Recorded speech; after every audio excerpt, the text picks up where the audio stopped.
8th exercise 1.1 question number 4 is find the multiplicative inverse of the following।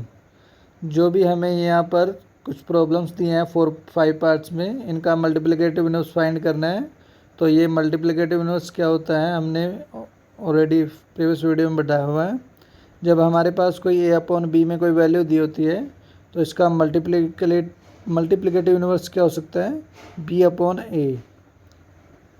यानी कि जो value आपको दी होती है उसको रिवर्स करके लिखना होता है स्टूडेंट। a बाई बी को जैसे आप इसको रिवर्स करके लिख दोगे, b को ऊपर और a को नीचे, तो ये उसका क्या हो जाएगा, मल्टीप्लिकेटिव इनवर्स।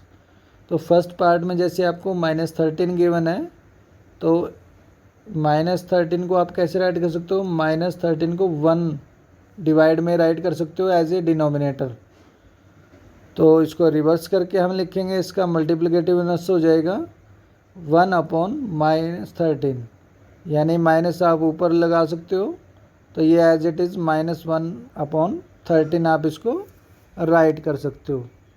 तो ये हो जाएगा इसका मल्टीप्लिकेटिव इनवर्स।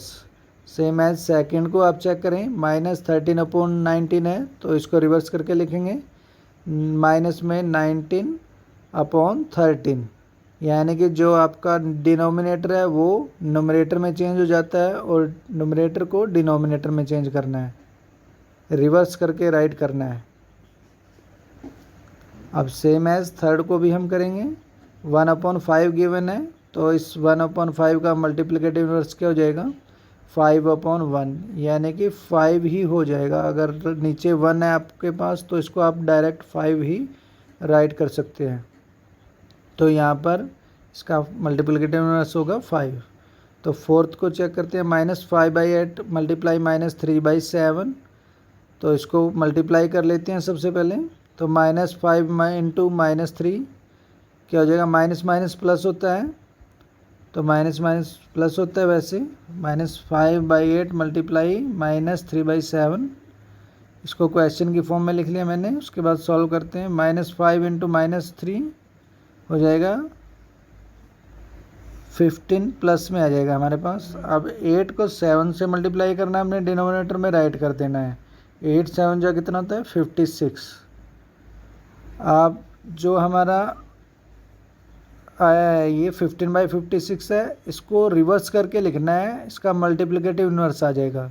तो 56 को हम ऊपर राइट करेंगे और 15 को नीचे डिनोमिनेटर में, तो ये आ जाएगा हमारा मल्टीप्लिकेटिव इनवर्स।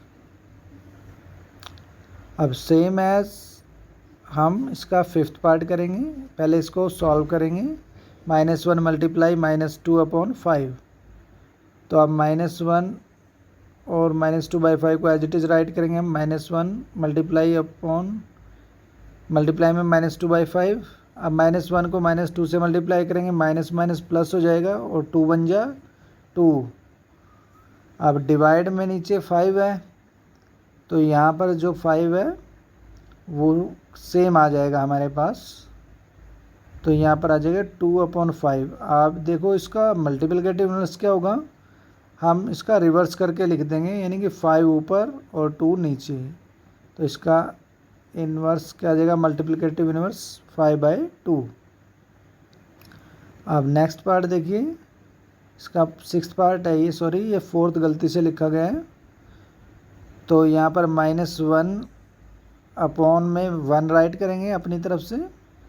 तो देखिए 1 अपॉन -1 का जो मल्टीप्लिकेटिव इनवर्स होगा वो सेम ही माइनस तो एज इट इज़ रहेगा। अब 1 को हम जैसे मर्जी लिख लें, इसको 1/1 ही आएगा। तो देखिए इसका जो मल्टीप्लिकेटिव इनवर्स है वो सेम ही होगा, यानी कि -1 ही होगा। Question 5 is name the property under multiplication used in each of the following. Question के अंदर आपको 3 पार्ट दिए हैं, इन तीनों पार्ट में हमें फाइंड करना है कौन सी प्रॉपर्टी का यूज़ करके अंडर मल्टीप्लिकेशन का यूज़ हुआ है। तो फर्स्ट पार्ट देखिए, -4/5 multiply 1 equal to 1 multiply -4/5 equal to -4/5। अब यहाँ पर स्टूडेंट हम -4/5 को a एज्यूम कर लेते हैं, हम यहाँ पर a मान लेते हैं इसको, तो a राइट कर दिया हमने यहाँ पर।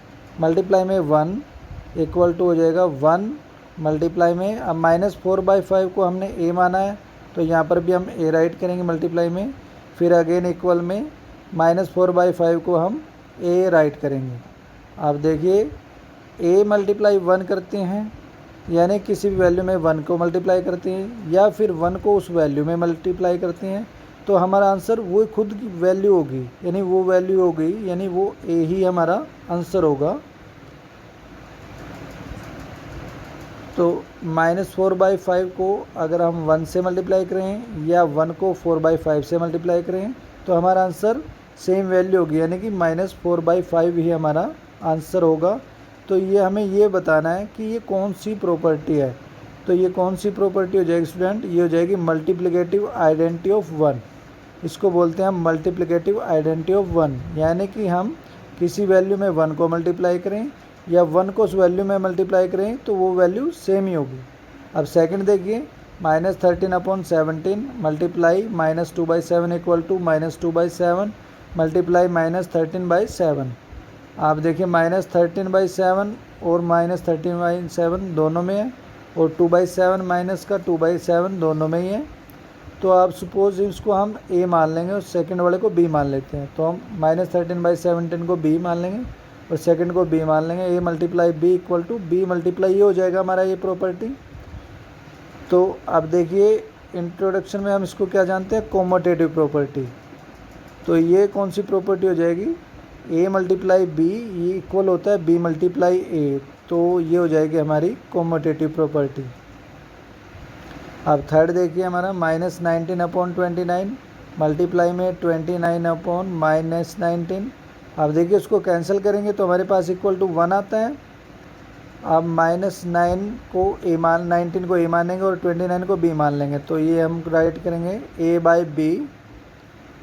अब देखिए इसका रिवर्स लिखा हुआ है सेकंड वाला, 29 को b मानना है तो हम ऊपर लिखेंगे b और -19 को लिखेंगे a। तो आप देखिए a/b को b/a से अगर मल्टीप्लाई करोगे तो आपके पास क्या वैल्यू आएगी, तो जब हम इनको कैंसिल करेंगे तो हमारे पास ये वैल्यू देगा 1, यानी 1 आएगी इसको जब आप कैंसिल करोगे। यानी कि जब स्टूडेंट आपके पास एक वैल्यू का इन्वर्स को मल्टीप्लाई करते हैं और वैल्यू 1 आती है, तो ये हो जाएगी हमारी मल्टीप्लिकेटिव इन्वर्स। इसमें कौन सी प्रॉपर्टी का यूज हुआ है, मल्टीप्लिकेटिव इन्वर्स।